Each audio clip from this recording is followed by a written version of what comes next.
Hi, this is Scott. I really appreciate our sponsors because they make the show possible.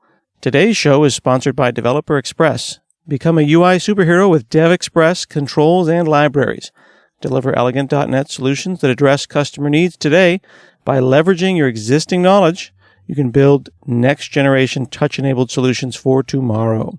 You can download your free 30-day trial at dx.hanselminutes.com. That's dx.hanselminutes.com.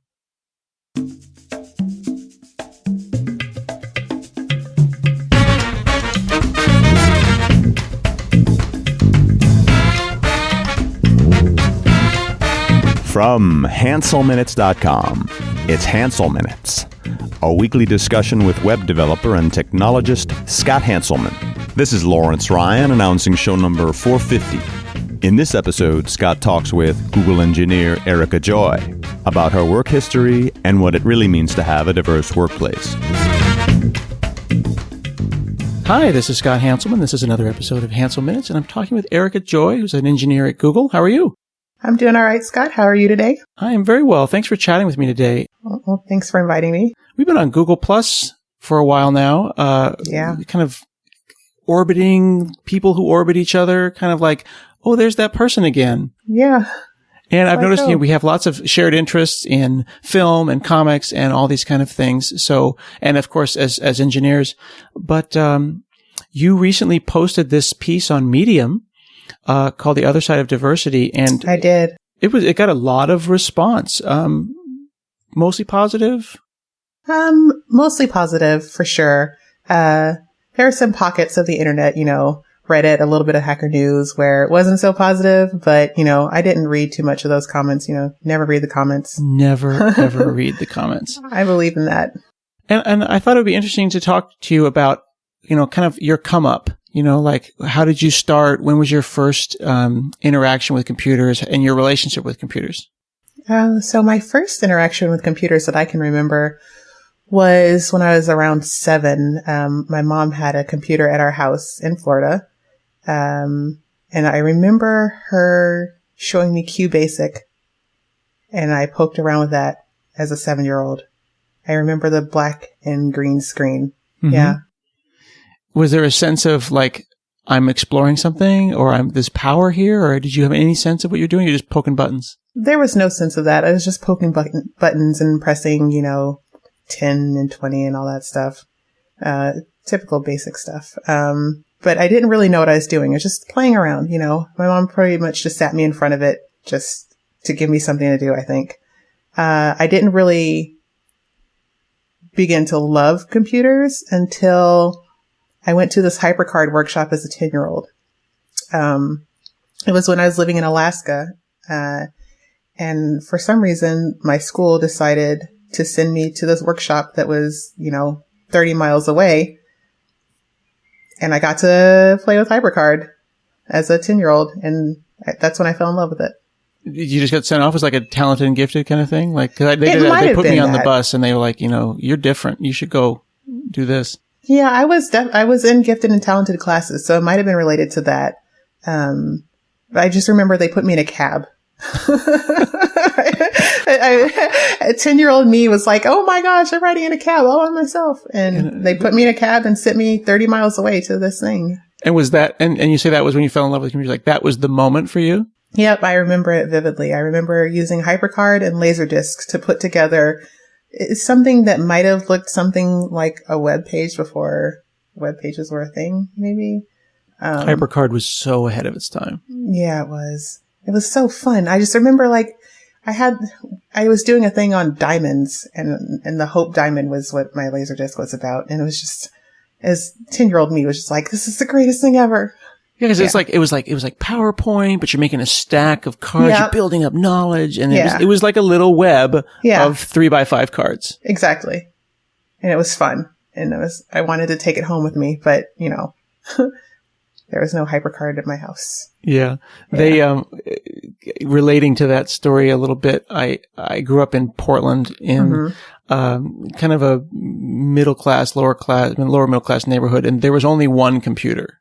Yeah. You know what I mean? Mm-hmm. So everyone wanted to take it home, but I was the troublemaker. Right. And they had like meetings about me. I don't know if they had meetings about you as well. Oh, there was one meeting that was just really phenomenal. It was in high school, and it was around the time, this is still in Alaska, it was around the time where I was really getting into computing, and I was exploring the world of like hacking and phreaking. And I had these silly little scripts on my computer, like on my directory at school, because that was the smartest thing to do. Phreaking, for people who don't know, it's for messing with phones, hacking phones. Yeah. And so I had the Rainbow books saved on my directory at school, as well as, silly little scripts. And so I get called to the office one day, and I'm like, what's this about? And did someone send me something? I was clueless. I had no idea. So I get to the office, and there's my mom and my dad, the school principal, the superintendent, the guy who runs IT for the entire school district, and the military police, because I went to school on a military base. Holy mackerel. Oh, yeah. And it was like, what is this? What's happening right now? And they're like, sit down, we need to talk. And, sit down, we need to talk. It's always bad. It's never good. And so it turns out that someone had hacked the principal's computer. And I eventually found out who that someone was, but it wasn't me. But they thought it was because of the files that I had silly stored in that directory on my computer at school. So they said she's the techie, so she must have been the one that broke in. She's the techie with the Rainbow books and the Explain what the Rainbow books mean to people who may not be familiar. The Rainbow books are just stuff for phreaking. Like, they tell you how to, hack phones, essentially. Right. Back in the day, when we had payphones, for people who may not remember this, there were ways to get free long distance calls, break into AT&T. Like, you would basically be as if you were the telephone operator, huh? Mm-hmm. Yeah. I never did anything to advance with that stuff, because that put a stop to it. I was like, never again. I'm not going to be called to the principal's office and get threatened with expulsion, ever again. So I was done. While you were telling that story, I was like, I've had that meeting. Like, okay, the teacher, yes. Principal, yes. Superintendent, I'm like, I'm right there. Military police? No, I never had the military police. So you win. I'm sorry. I got the superintendent. Yeah. And they made a joke that I was going to be voted most likely to be convicted of a white collar crime. Oh, nice. Well, you still got time. I still have time. And they loaned me the computer. Really? We made a deal with my 5th grade teacher that Friday nights my dad could back the pickup truck up to the place, borrow the computer for the weekend, as long as it was back by Sunday night, and they would not tell anyone. Oh, wow. And that kept me off the streets. Well, there you go. You weren't in any danger of being a hoodlum because you had the computer that you had to put on the pickup truck. Pretty much. I mean, I was like, it was like a $2,000 computer. Like, it was worth more than the pickup truck. I think we drove that truck about 5 miles an hour because we did not want to break the computer. Oh, yeah, definitely. And that was probably likely back then. So you made HyperCards, and now you're 10. Yeah, I was 10.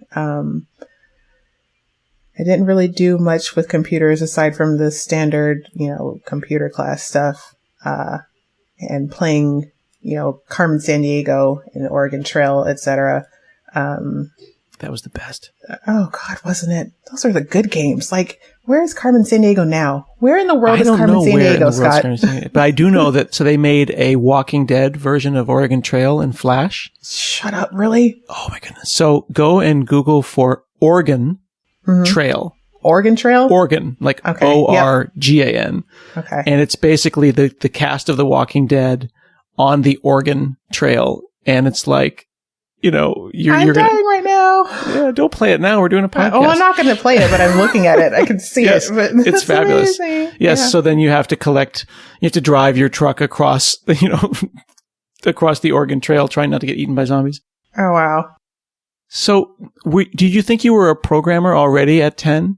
Oh, I had no idea what programmers were. At 10. But you know what I mean? Like, in your soul, like, was this, you knew you were a builder at least? Because you reveled in the building of this stack. I was a tinkerer for sure. Like, I used to tinker with things. Like, I'd take apart my toys and put them back together. Mm-hmm. I'm certain if I were allowed to take apart the computer, I would have done that.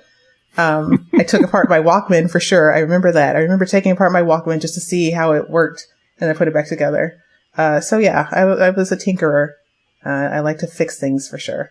That's so important for kids to open stuff up and take it apart and put it back together again. Yeah, definitely. Because you, I don't know, you get a better sense of what you're using, and you form a connection once you've taken it apart and put it back together. Mm-hmm. It's like, all right, that's my thing now. Like, I understand it. I wonder, it seems to me like, and I don't mean to get all like kids today, but if the only device you ever open up and look inside is like changing the battery on your Samsung phone, like how much of a sense of physicality can you have? I mean, an iPad is disposable. Right. Nobody opens an iPad up and fixes it. Well, Apple doesn't want you to. Yeah. Like they make their stuff now so you can't open it up. Well, and nothing can be opened up anymore, right? Yeah. Yeah. I've always said, like, the whole Jedi builds his own lightsaber thing. Like, you've built desktop machines. There's something to be said for that. And I'm sad now that I don't have to do that. Yeah. Well, yeah. I liked building my machines. That was fun. But, I've always said that if I could run OS X on a PC, the right way. Yeah, I had a Hackintosh. It's still upstairs, in fact. Awesome. But if I could run OS X on PCs the right way, I would build like a monster desktop and run OS X on it. Like this, it'd be great. I built a machine a couple of years back on my blog, and we called it the GOM, G-O-M, God's Own Machine. Oh, that's awesome. So we set a dollar amount. I think it was $2,000. And it's like, okay, let's all the internet got involved. And we're like, let's see how much computer we can actually build. Wow. You know what I mean? It was like this is like a couple, 3-4 years ago, 16 gigs of RAM, SSD, i7, hexacore. Like, we don't even know what hexacore means, but it's got but 12. We're going to have it. It's good. Yeah, exactly. And I'm actually still running that machine now. I've got like 3 monitors, and it's one of those things where you just, add a little more SSD, add a little more memory, that's, and I built it and we water cooled it, like that level of craft. It's a sense of accomplishment. Right.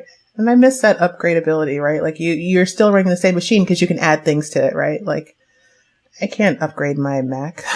Like I can maybe throw some RAM in it. Wait a year till it breaks. Yeah. Thanks, AppleCare. So you went through high school, and were you like doing the whole Norton Commander thing and check disking other people's disks and fixing viruses? No, not in high school. In high school, I was just I was the helper in all the computer classes because I always had a lot of free hours. I don't know how that happened. I'm not sure. I always wound up in the computer class helping the computer teacher. Her name is Miss Londo. Yeah. Hi, Miss Londo. Like Londo Calrissian? Londo. Yeah. Okay, close enough. I always used to go to her class and just like help out with stuff. And when like, I don't know, whatever silly program wasn't working, I'd have to go fix it. But there's no Norton or check disking or whatever. They weren't going to have that. But this is like being the AV geek, Yeah. I was always threading the projector, Oh, yeah. The projectors had trouble. Let's get Hanselman in there to thread the projector. Projectors. I didn't. This was floppy disk days, right? Moving that 5.25 to 3.5 transition. Yeah, for sure. Okay, so you're the helper, you're the assistant. Yep. But then you kind of started your career in tech in college when you started being. I was beyond college, right? You were the administrator for the University of Alaska, right? Yeah. I was one of the Windows system administrators there. So the way the University of Alaska works, there is a statewide office that administers the whole University of Alaska system, right? So there's all the different campuses around the state. And I worked in statewide as a Windows system administrator there. And we basically ran the business end of the university. Mm-hmm. Yeah. And in the university, you were not only the only woman on the team, but probably one of the few women in the organization. This is like early 2000s. Yep. There were other women on the team, but there was only one other technical woman on the team. Her name's Laura. She's amazing. Yeah. She was, I think she did either phones or networking. Networking. Yeah. Mm-hmm. Yeah. And were you the only black woman in the organization at all? Oh, for sure. Yeah. There were no other black women there. But not to be apologetic, but you were in Alaska. Yeah, I was in Alaska for sure. And there were black people there. Like a lot of heard. people. Yeah. It wasn't just me and my family. I don't know that guy, but yeah. Yeah, there were black people in Alaska, but mostly military. There were some non-military people there, but yeah. I mean, that's how I wound up there, military, my parents. Yeah. But then you ended up kind of from a racial perspective, at the polar opposite. You ended up in Atlanta. Yeah. Which is a lot of cool tech, a lot of great companies, and a lot of black folks. Yep, for sure. I think the demographics are like 54% African American is what they say on Wikipedia. Yeah. And then you ended up working at a Home Depot. Yep, at Home Depot Store Support Center, which is what they call their headquarters. Started there in network operations, and then moved into their desktop support team. Mm-hmm. Yeah. And when I think about like diversity, like I would want what I would call representational diversity, like my team, my org, kind of like expanding out from myself, me, my team, my org, my division, my company, my neighborhood. I would want it to look like it's representational of like the area around me. Right. If my neighborhood has a certain balance of black and white, but then I go to work and it's all white people, that would feel weird. It would feel like... As it would for all black people. Like, exactly. Yeah, I agree. Like, I want that same sort of makeup in my teams. And that's what Home Depot was like. I mean, I read some comment on the internet where, again, never read the comments, where someone like completely misconstrued that bit of my post, or like, oh, she just wants to work with black people because she said her whole team was black at, Home Depot. And it's like, no, not even close. My whole team wasn't black. There were a lot of black people. It looked like the rest of Atlanta, right? Like, there are a lot of black people, but then there were some white people, and there were some Asian people, and there's some Indian people. Like, it was. Because diversity is about not just what it looks like. Right. It's about how everybody thinks. Yeah. And you all came from, and you may have been one of the other black women on the team, but you were the only one from Alaska. Yeah, for sure. and because your background, I assume, it creates who you are. You think you think like Erica because of all these different things. Right. Because, I was a military kid who grew up all over the place, because I lived in Alaska. Because I, lived in South Carolina, which was completely different from Alaska. And I lived in Miami, which was completely different from all those things. Like, all those things sort of informed who I am. And so, yeah, like I don't know. I think it's easy to forget that when you see someone that looks like you, that must be like me. Oh, yeah. Yeah. There's a lot of that. I get stereotype expectations from everybody, not just, white people, or it's black people too. Like, there's this expectation that I'm going to be, sassy black chick or whatever. And it's like, that's not me at all. Like, I'm nerdy, goofy girl. Well, and I think that's the thing that I think we all should learn from being on the internet, is that, people, not just black people, but people are not a monolith. Right. Right. I'm not here to meet your expectations. Right. I'm here to be myself. Exactly. And to be authentic. My wife, when she's from Zimbabwe, when she came over here, when she was like 19, she stopped in Germany. First trip on a plane. Yay, Germany. Yay, Germany. Stops in Germany, freaking out. First time out of the country. She's out of like a 6-hour layover. She looks around, and what does she do? She goes to the first black person she could find. And she's like, hi! Because they speak English in Zimbabwe. Right, I think she did it with an English accent. Hi, I'm Mo, and I'm here, and I'm looking for, and he did not speak a word of English.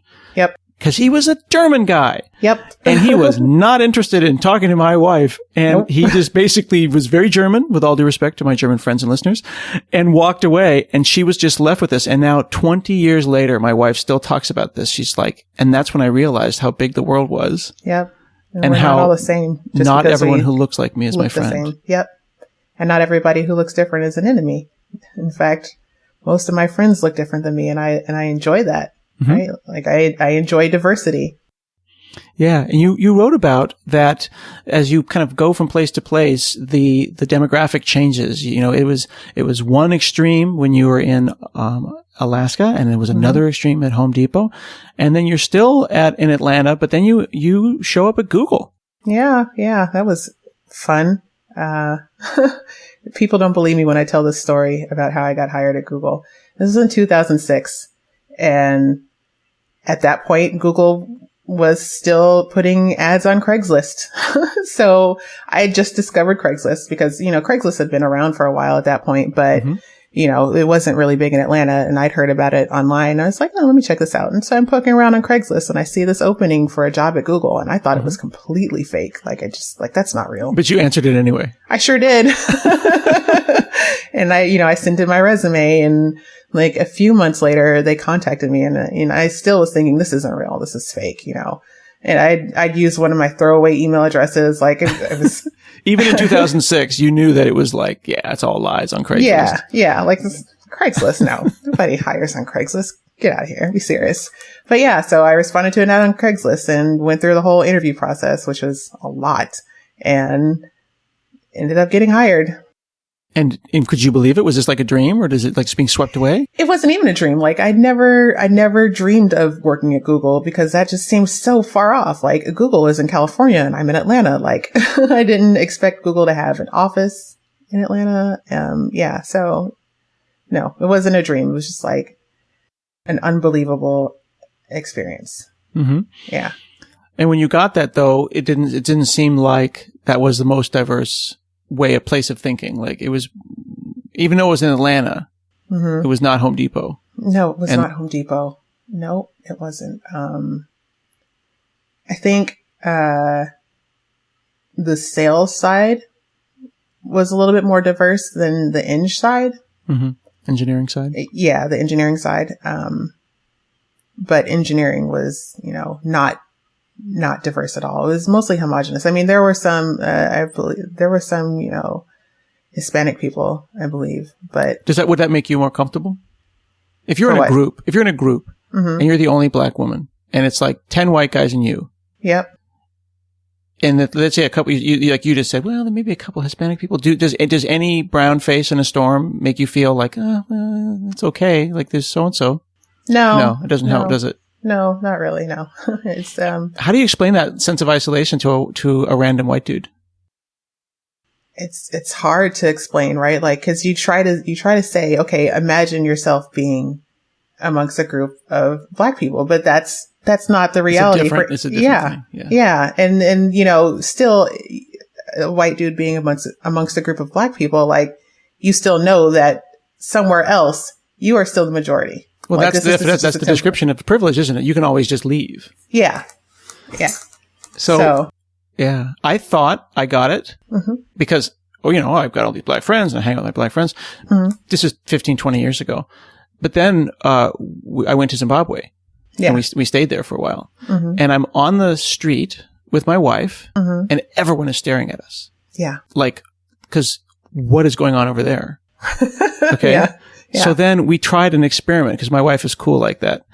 I stepped into an alleyway so no one could see me. Mm-hmm. And we just I stood there for 5 or 10 minutes and we watched the street move on. Right. And my wife disappeared. Yeah. And she said, I've disappeared. I'm invisible now. No one is looking at me. Yep. And then we switched. And then I stood in the middle of the street. And everyone was looking. And I'm in 3,000 miles from home and the government is black. The police are black. Like that was the closest I could get. But even then, a month or two later, I got on a plane and I flew back here. Mm-hmm. But that's the closest I ever got to that I'm not in Kansas anymore moment. And the only way I can describe it is it pushed on my eyes. It pushed against that headache that you get right between the eyes and underneath your brow. And it was just like, oh, every day. Like I was looking for anybody to give a nod to. I understood what the nod was about. Right. Just like the look of recognition, right? Like, just hey, like, I see you. There's an old white man across the street. Yeah. How you doing? He didn't want to talk to me. He was old Zimbabwean. I don't want to talk to an American guy. Yeah. That tension. What is that? That it's a stress that just doesn't stress. go away. Yes. It's a constant stress. And it's hard to explain that level of stress. Like stress is a baseline, right? Like I don't remember a time where I wasn't stressed. Is it a stress of not being welcomed? Because some white person might be listening to this and be going, I don't get it. right? We like her. She's great. She's good at her job. Why is she so stressed? It's not being welcomed. It's just,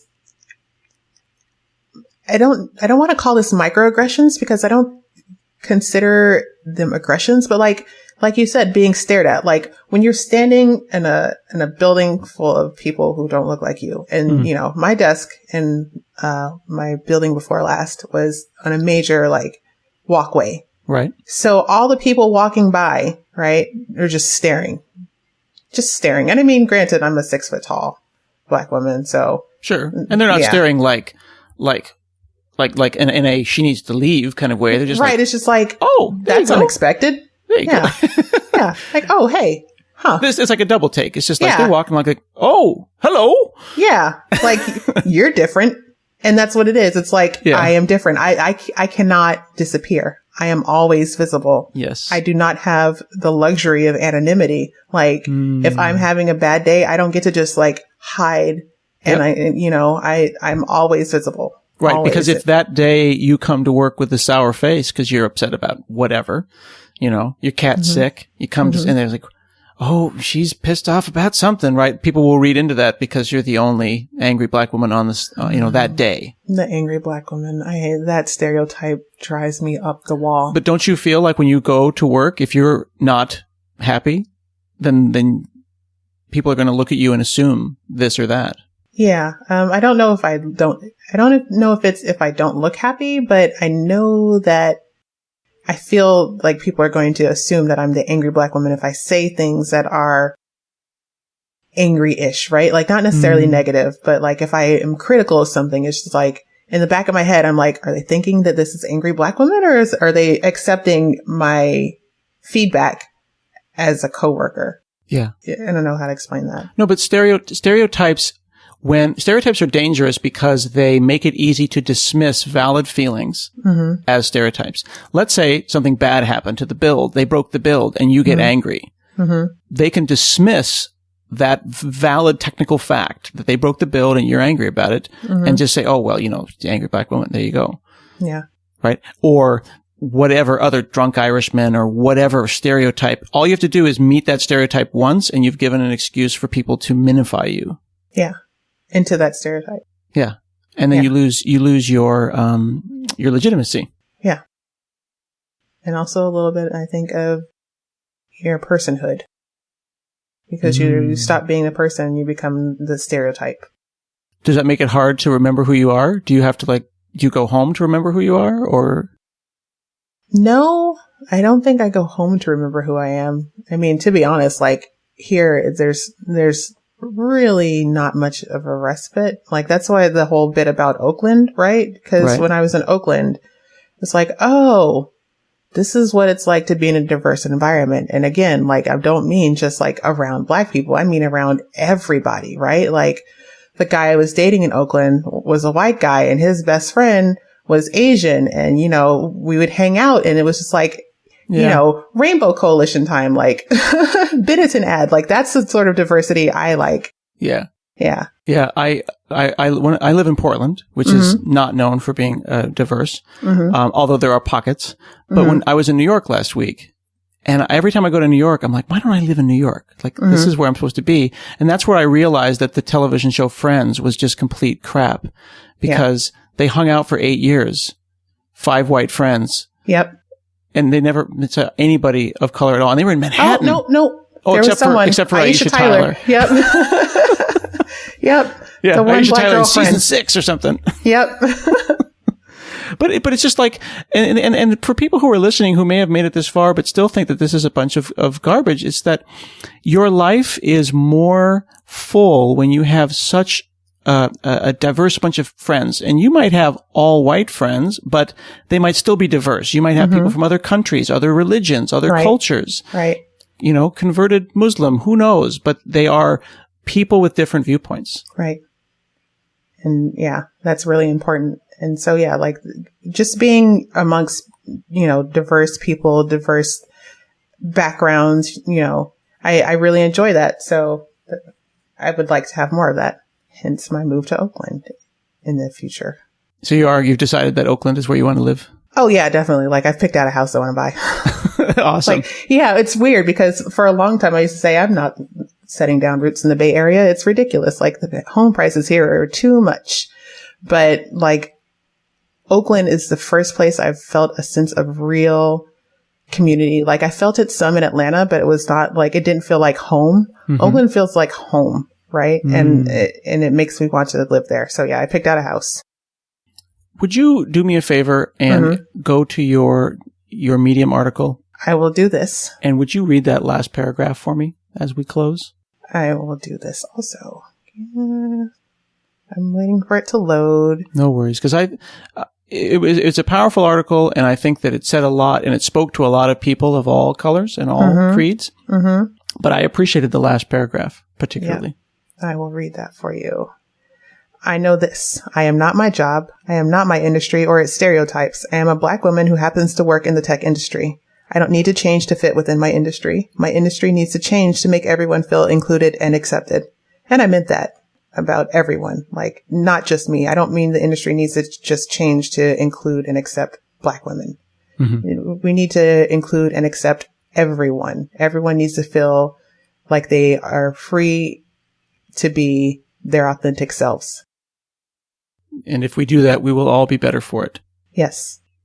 Thank you so much, Erica Joy, for talking with me today. Well, thank you for having me. I really enjoyed it. This has been another episode of Hansel Minutes, and we'll see you again next week.